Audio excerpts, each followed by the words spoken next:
What flavors of catastrophic risk are we talking about here? What's your favorite flavor in terms of ice cream?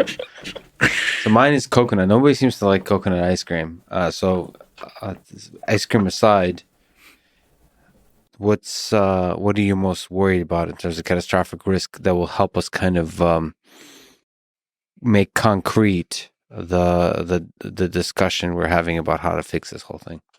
Yeah.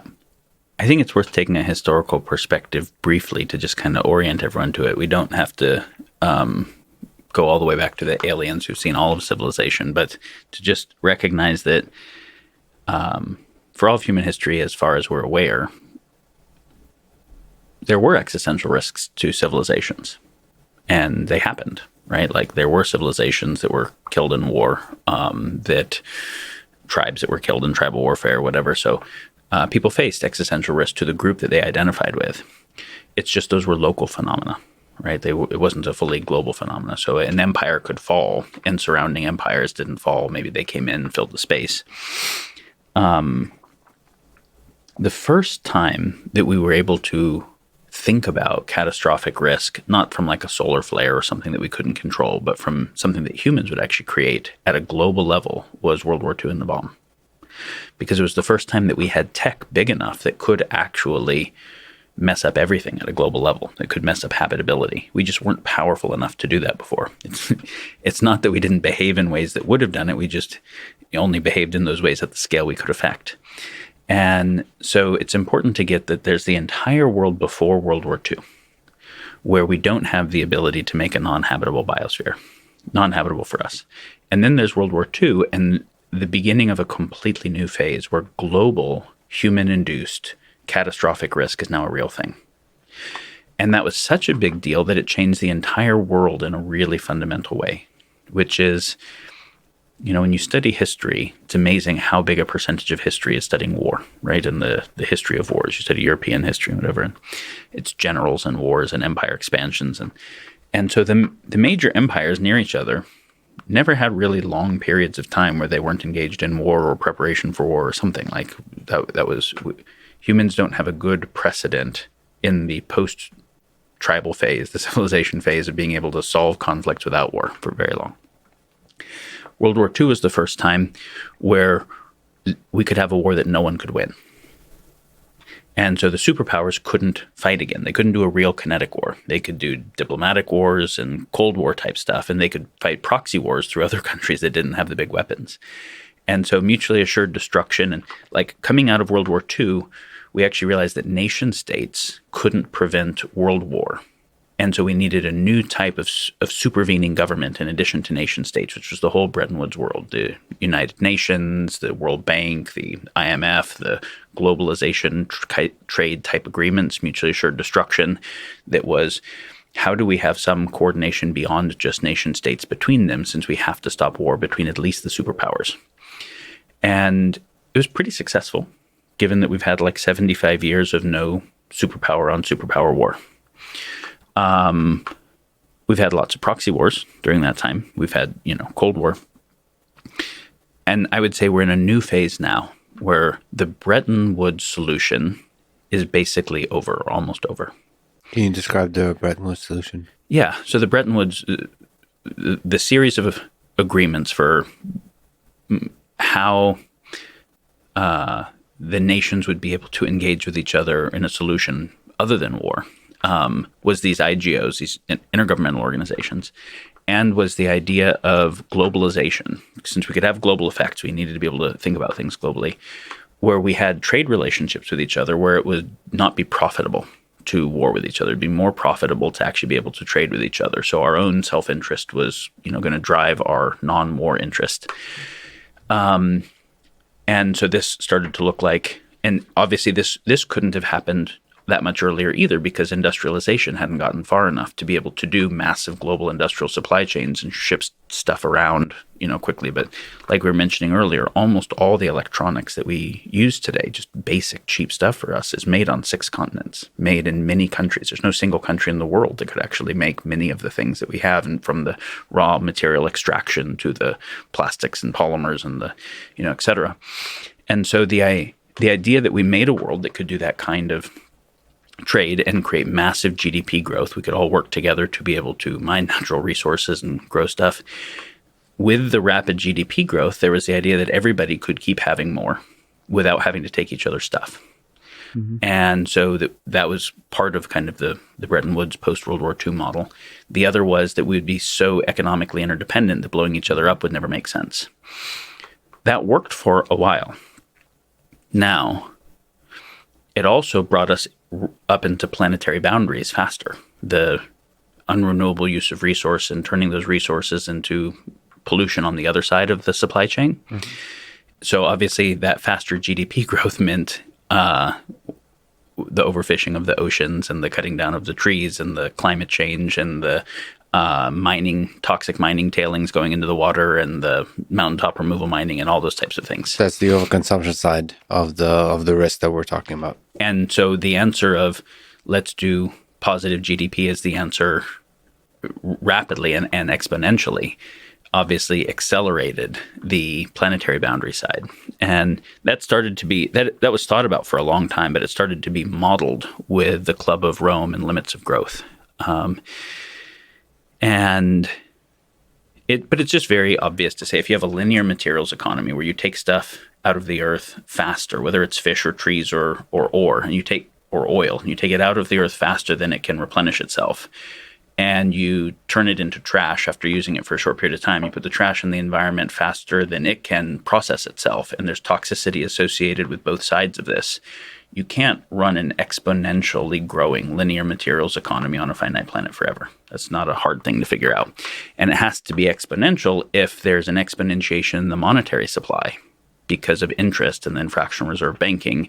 And to then be able to keep up with the growing monetary supply, you have to have growth of goods and services. And so that's that kind of thing that has happened.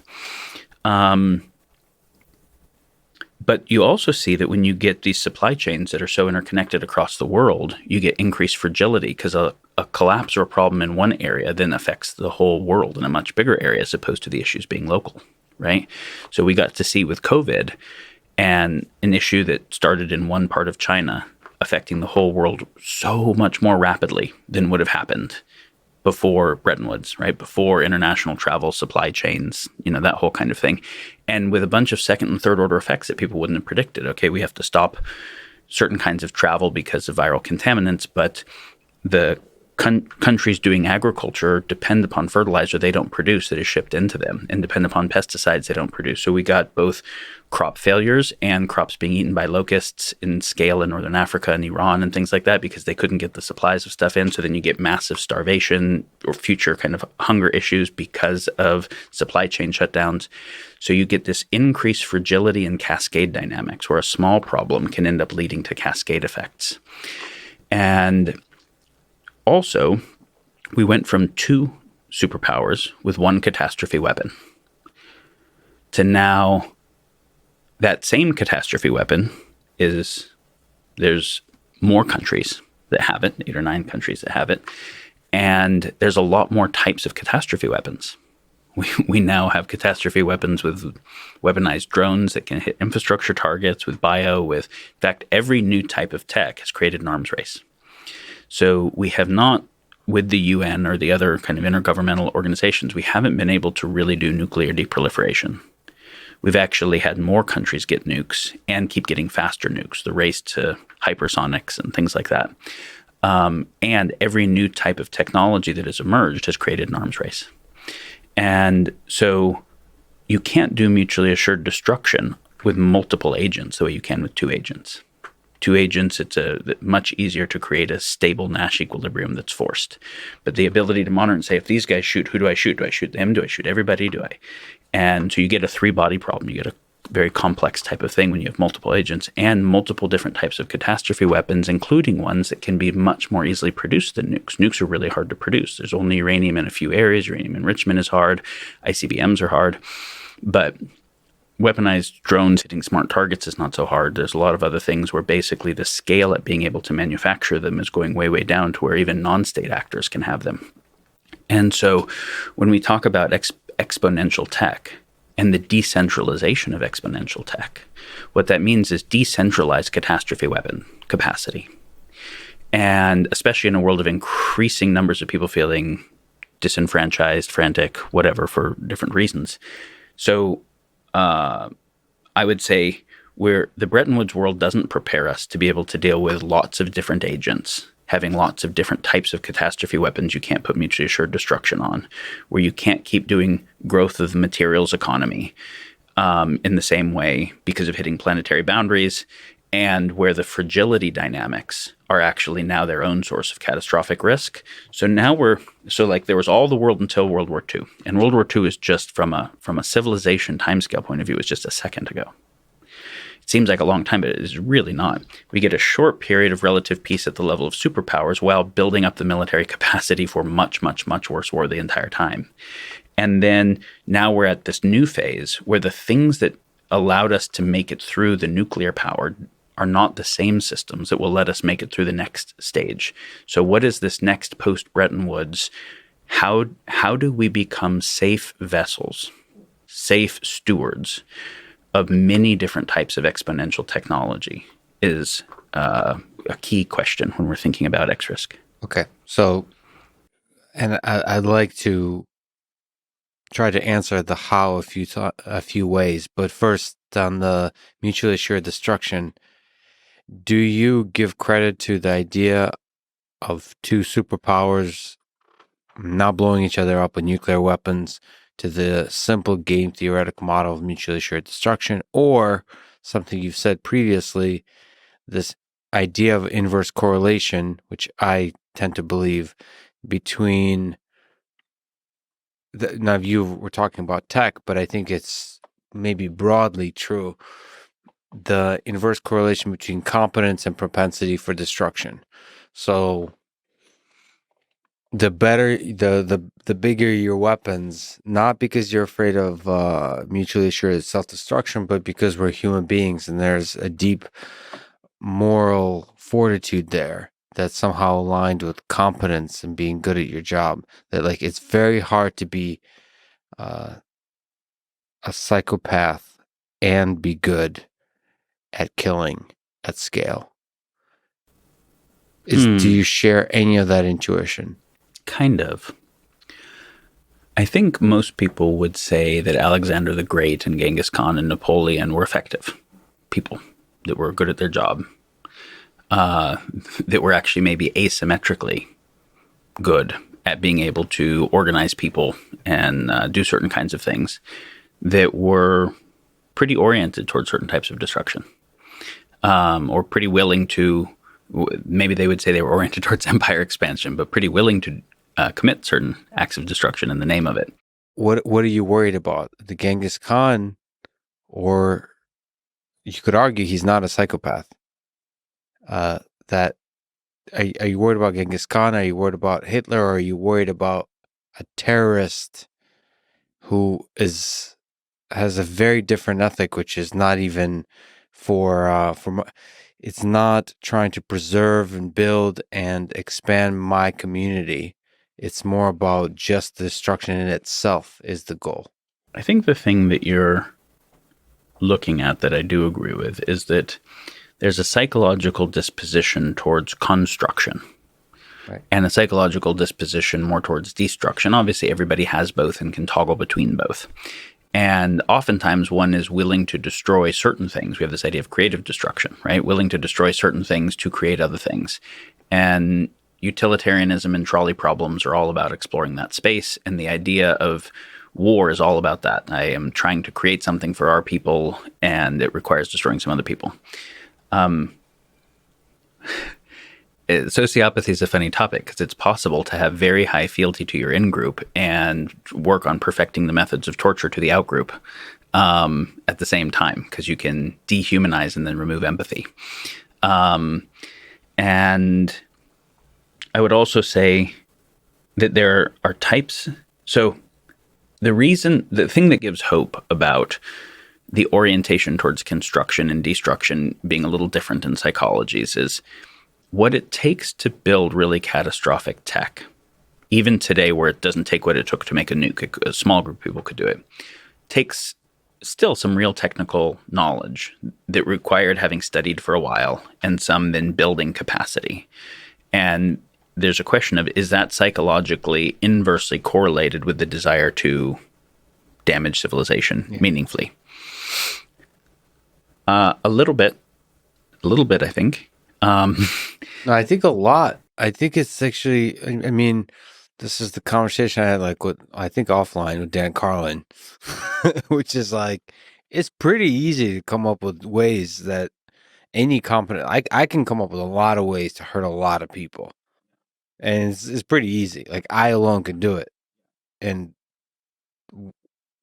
like, there's a lot of people as smart or smarter than me, at least in the creation of explosives.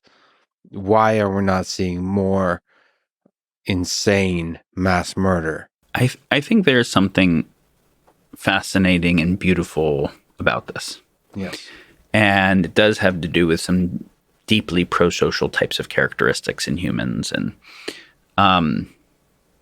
But when you're dealing with very large numbers, you don't need a whole lot of a phenomena. And so then you start to say, well, what's the probability that X won't happen this year, then won't happen in the next 2 years, 3 years, 4 years? And then how many people are doing destructive things with lower tech? And then how many of them can get access to higher tech that they didn't have to figure out how to build? So when I can get commercial tech, and maybe I don't understand tech very well, but I understand it well enough to utilize it, not to create it, and I can repurpose it. When we saw that commercial drone with a homemade thermite bomb hit the Ukrainian munitions factory and do the equivalent of an incendiary bomb level of damage, that's just home tech. That's just simple kind of thing. And so the question is not does it stay being a small percentage of the population? The question is, can you bind that phenomena nearly completely? And especially now as you start to get into bigger things, CRISPR gene drive technologies and various things like that, can you bind it completely long term? Over what period of time? Not perfectly, though. That's the thing. I'm trying to say that there is some, let's call it, a random word, love, that's inherent and that's core to human nature, that's preventing destruction at scale. And you're saying, yeah, but there's a lot of humans. There's going to be 8+ billion, and then there's a lot of seconds in the day to come up with stuff. There's a lot of pain in the world that can lead to a distorted view of the world, such that you want to channel that pain into the destruction, all those kinds of things. And it's only a matter of time that any one individual can do large damage, especially as we create more and more democratized, decentralized ways to deliver that damage. Even if you don't know how to build the initial weapon, you can. But the thing is, it seems like it's a race between the cheapening of destructive weapons and the capacity of humans to express their love towards each other. And it's a race that so far, I know on Twitter, it's not popular to say, but love is winning. Okay. So what is the argument that love is going to lose here against nuclear weapons and biotech and AI and drones? Okay, I'm going to come at the end of this to a how love wins. So I just want you to know that that's where I'm oriented. That's the end. Okay. But I'm going to argue against why that is a given. Because it's not a given. I don't believe. And I think this is like a good romantic comedy. So you're going to create drama right now, but it will end in a happy ending. Well, it's because it's only a happy ending if we actually understand the issues well enough and take responsibility to shift it. Yes. Do I believe, there's a reason why there's so much more dystopic sci-fi than protopic sci-fi, and the some protopic sci-fi usually requires magic, is because, or at least magical tech, right? Dilithium crystals and warp drives and stuff, because it's very hard to imagine people like the people we have been in the history books with exponential type technology and power that don't eventually blow themselves up, that make good enough choices as stewards of their environment and their commons and and each other and et cetera. So like it's easier to think of scenarios where we blow ourselves up than it is to think of scenarios where we avoid every single scenario where we blow ourselves up. And when I say blow ourselves up, I mean the environmental versions, the terrorist versions, the war versions, the cumulative externalities versions. Can I? And I'm sorry if I'm interrupting your flow of thought, but why is it easier?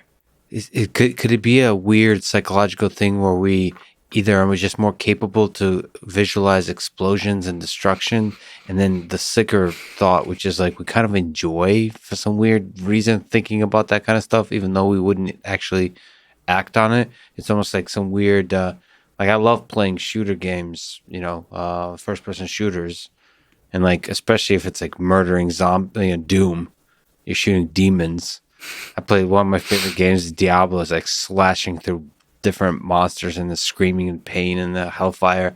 And then I go out into the real world to eat my coconut ice cream, and I'm all about love. So like can we trust our ability to visualize how it all goes to shit as an actual rational way of thinking?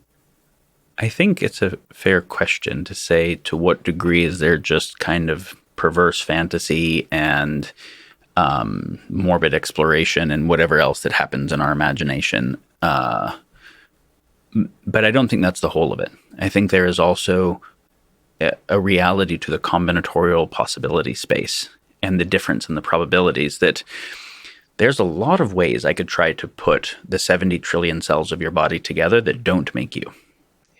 There's not that many ways I can put them together that make you. There's a lot of ways I could try to connect the organs together that make some weird kind of group of organs on a desk, but that doesn't actually make a functioning human.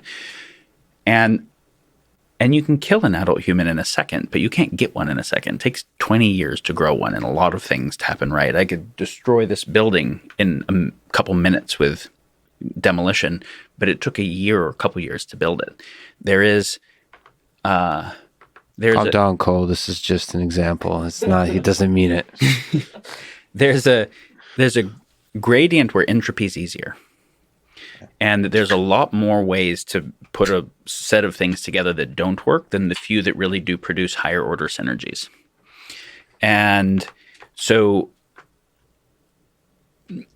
when we look at a history of war, and then we look at exponentially more powerful warfare, an arms race that drives that in all these directions. And when we look at a history of environmental destruction and exponentially more powerful tech that makes exponential externalities multiplied by the total number of agents that are doing it and the cumulative effects, there's a lot of ways the whole thing can break, like a lot of different ways. And for it to get ahead, it has to have none of those happen. And so there's just a probability space where it's easier to imagine that thing. So to say, how do we have a protopic future? We have to say, well, one criteria must be that it avoids all of the catastrophic risks. So can we inventory all the catastrophic risks? Can we inventory the patterns of human behavior that give rise to them? And could we try to solve for that? And could we have that be the essence of the social technology that we're thinking about to be able to guide, bind, and direct the new physical technology? Because so far, our physical technology, like we were talking about the Genghis Khans and like that obviously use certain kinds of physical technology and armaments, and also social technology and unconventional warfare for a particular set of purposes. But we have things that don't look like warfare, like Rockefeller and Standard Oil. And it looked like a constructive mindset to be able to bring this new energy resource to the world. And it did. And the second order effects of that are climate change and all of the oil spills that have happened and will happen, and all of the wars in the Middle East over the oil that have been there, and the massive political clusterfuck and human life issues that are associated with it, and on, right? And so it's also not just the orientation to construct a thing can have a narrow focus on what I'm trying to construct, but be affecting a lot of other things through second and third order effects I'm not taking responsibility for. And you often, on another tangent, mention second, third, and fourth order effects. Nth order. And the cascading. Order, which is really fascinating. Like starting with the third order plus, it gets really interesting. because we don't even acknowledge like the second order effects. Right. But like thinking, because those it could get bigger and bigger and bigger in ways we're not anticipating. So how do we make those? So it sounds like part of the thing that you are thinking through in terms of a solution, how to create an anti-fragile, a resilient society, is to make explicit, acknowledge, understand the externalities, the second order, third order, fourth order, nth order effects. How do we start to think about those effects? Yeah, the war application is harm we're trying to cause or that we're aware we're causing, right?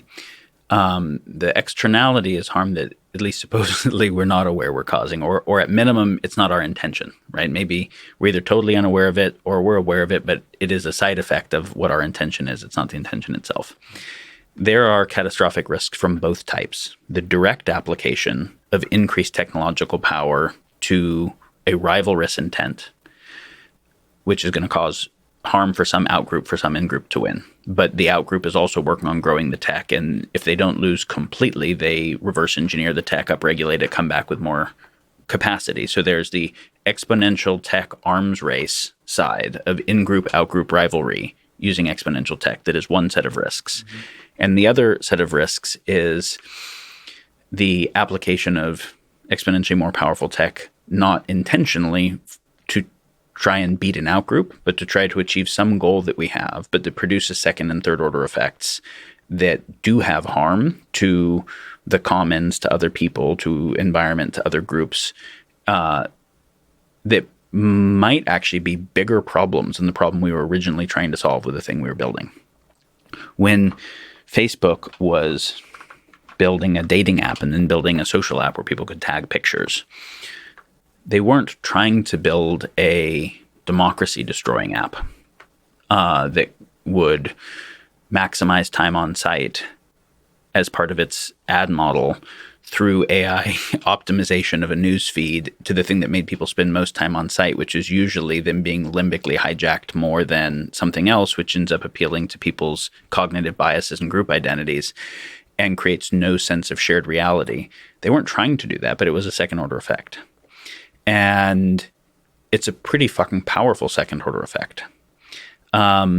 And a pretty fast one, because the rate of tech is obviously able to get distributed to much larger scale, much faster, and with a bigger jump in terms of total vertical capacity. And that's what it means to get to the verticalizing part of an exponential curve. So just like we can see that oil had these second order environmental effects and also social and political effects, war and so much of the whole, like the total amount of oil used has a proportionality to total global GDP. And this is why we have this, the petrodollar and so the oil thing also had the externalities of a major aspect of what happened with military industrial complex and things like that. So, but we can see the same thing with more current technologies with Facebook and Google and other things. So I don't think we can run, and the more powerful the tech is, we build it for reason X, whatever reason X is. Mm-hmm. Maybe X is three things. Maybe it's one thing, right? We're doing the oil thing because we want to make cars because it's a better method of individual transportation. We're building the Facebook thing because we're going to connect people socially in the personal sphere. But it interacts with complex systems, with ecologies, economies, psychologies, cultures. And so it has effects on other than the thing we're intending. Some of those effects can end up being negative effects, but because this technology, if we make it to solve a problem, it has to overcome the problem. The problem's been around for a while. It's going to overcome in a short period of time. So it usually has greater scale, greater rate of magnitude in some way. That also means that the externalities that it creates might be bigger problems. And you can say, well, but then that's the new problem and humanity will innovate its way out of that. Well, I don't think that's paying attention to the fact that we can't keep up with exponential curves like that, nor do finite spaces allow exponential externalities forever. And this is why a lot of the smartest people thinking about this are thinking, well, no, I think we're totally screwed unless we can make a benevolent AI singleton that rules all of us. Guys like Bostrom and others thinking in those directions, because they're like, how do humans try to do multipolarity and make it work? And I have a different answer of what I think it looks like that does have more to do with the love, but some applied social tech aligned with love. This is good, because I have a bunch of really dumb ideas. I'd prefer to hear I'd like to hear some of them first.